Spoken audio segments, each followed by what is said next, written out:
we get to talk about our third approach, which is the multi-method approach or the mixed methods approach. And once again, there are multiple designs under this approach. We classify them broadly into two groups, the sequential and the concurrent. Under the sequential, we have exploratory, explanatory, and transformative. And then under the concurrent, we have triangulation, nested, and transformative. Let me see if I can run us through them quickly. Once again, I want to reiterate that this is not exhaustive in any way, and you are better off as a graduate student looking for handbooks. That's something my qualitative research professor taught me. The best way to learn a particular methodology is to get a handbook on. So if it's qualitative methodologies you want, look for one or two handbook on qualitative designs or handbook on mixed methods, because then you get to know what the different authors have said about the unique designs within them and how they have used them. So you get to have practical examples. So in sequential designs, either the qualitative or quantitative data are collected in an initial stage, followed by the collection of the other type during the second stage. So I can choose to do, depending on the type of sequential, I'll do qualitative first, then follow it up with quantitative or vice versa. In contrast, the concurrent designs are characterized by a collection of both types of data during the same stage. Within each of these categories, there can be three specific designs based on A, the level of emphasis given to the qualitative and quantitative data. So is the emphasis equal or unequal? And then B, the process used to analyze and integrate the data. And then C, whether or not the theoretical basis underlying the study methodology is to bring about social change or advocacy. Okay, you get the difference. In each of these designs, the quantitative and qualitative data are collected during the same stage, and that is the sequential. Sorry about that.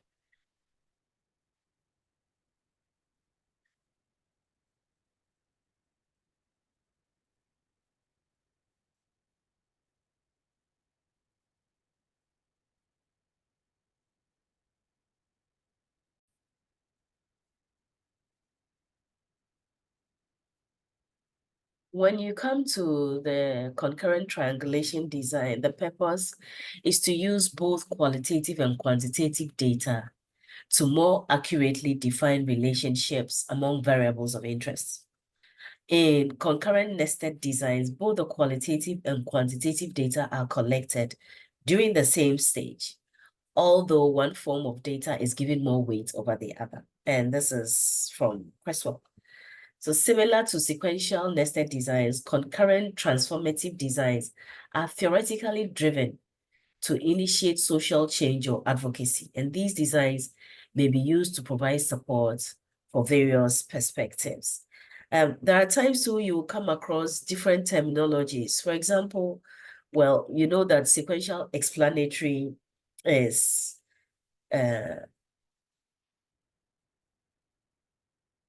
a process where data are collected over the period of time in two consecutive phases.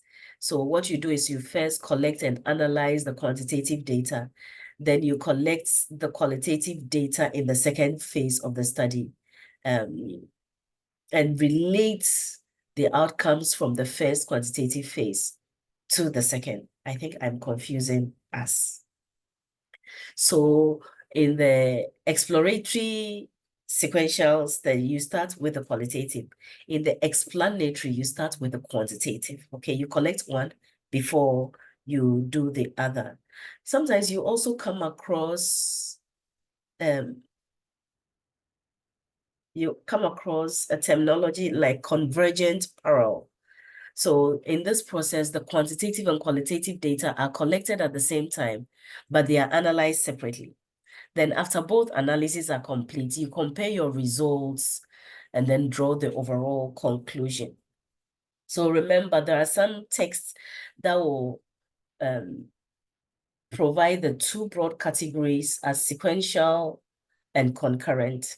And then under the sequential, you have the exploratory, the explanatory, and the transformative. Then under the concurrent, we have the triangulation, the nested, and the transformative. So under the sequential, you have a transformative, and under the concurrent, you have a transformative. So that's it for mixed methods design. When you finish with figuring out what your design and your approach is, depending on the study, you may have to talk about your study site.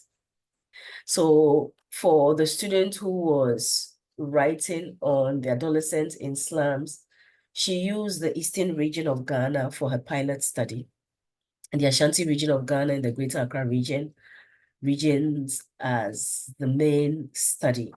And so she has to describe what these regions describe as slums, talk about each of them, and make a defense for why she chose one over the other.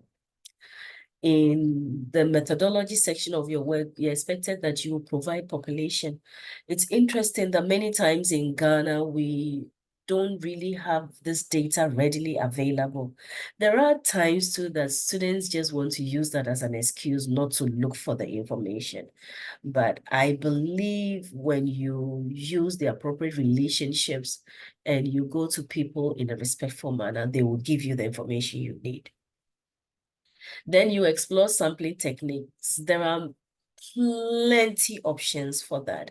So we have two broad categories of sampling techniques. We have the probability sampling and the non-probability sampling. We recommend that you use probability sampling for quantitative studies and non-probability for qualitative. However, because of the nature of populations and samples and the kind of studies we do, there are times that we use non-probability sampling techniques for quantitative designs. So just bear in mind, and there are many, many textbooks that explore these unique types for you and explain why you need to do that. Then, depending on the kind of approach and design you're using, your sample size could either be small or large. Do not undertake a quantitative study and use a small sample size and just write, oh, the sample size was too small. Do due diligence, okay? Again, depending on the kind of analysis you have to do, sometimes you may need as few as 300 and as many as 1,000 participants for that kind. I had a student who wanted to look at motivation, matched expectation to reality, and retention in the military.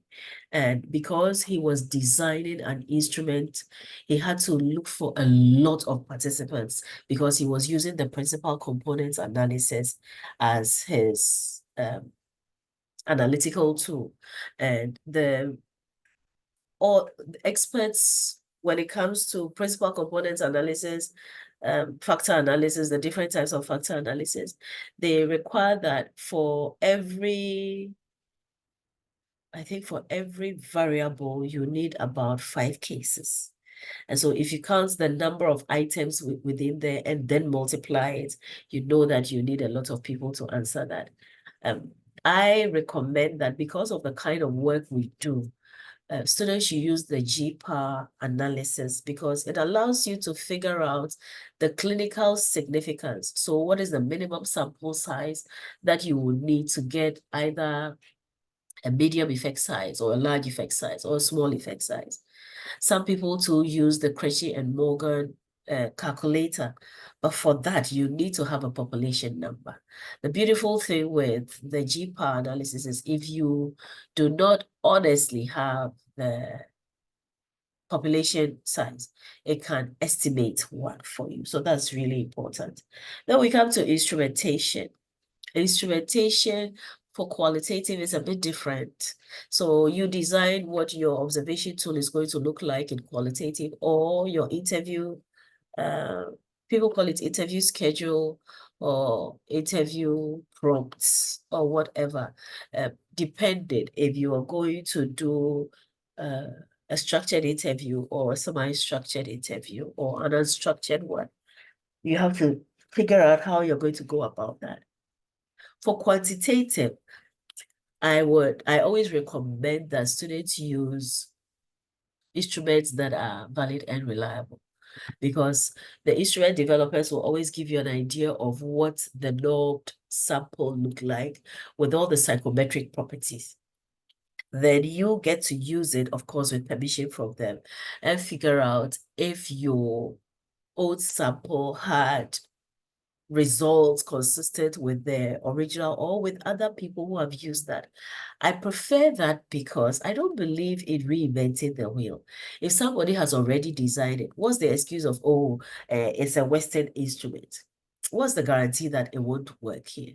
So many of my students have been using the outcome questionnaire for research. Some have also started using the adverse childhood experiences. Come on, trauma is trauma, whether a person experiences it in the West or in our part of the world. So why are you now going to design something again? Unless you realize that the trait or the characteristic is uniquely different from our side of the world, then you do all that. When it comes to limitations, the question I ask is, what happened for the study not to be perfect? So could it have been language barrier? Could it have been the way you approach the participants? Could it have been you didn't factor in something, or you factored in everything, but in the midst of what you were doing, you realize, oh, shoot, I did not anticipate that.